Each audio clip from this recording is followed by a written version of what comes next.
change happens. Change will happen. And it's down to those in power to decide how we're going to manage this change process.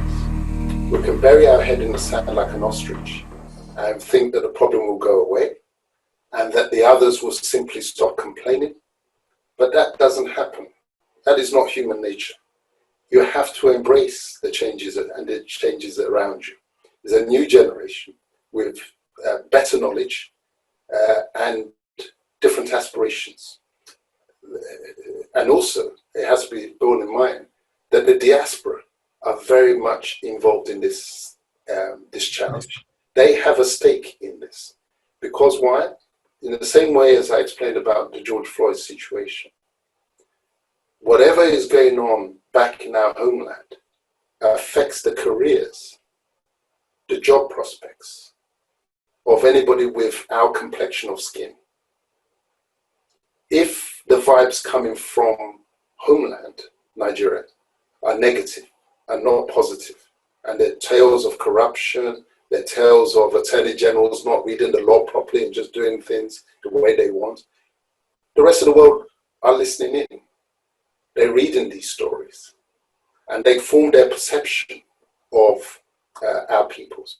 So when our peoples now come and apply for a bank loan, these will be young people who may never have been to Nigeria. They were born in America, they were born in Britain, born in Australia, etc.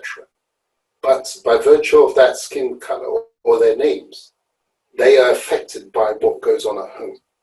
So if government at home does not pull its socks up and get things sorted, now that we're at this 60th independence marker, and change the game dramatically and decisively, those abroad will join hands with those at home to force that change.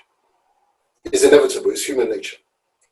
So they have skin in the game. I know that under the arrangements at present, the so-called constitution deprives and denies those in the diaspora of the right to vote when elections come.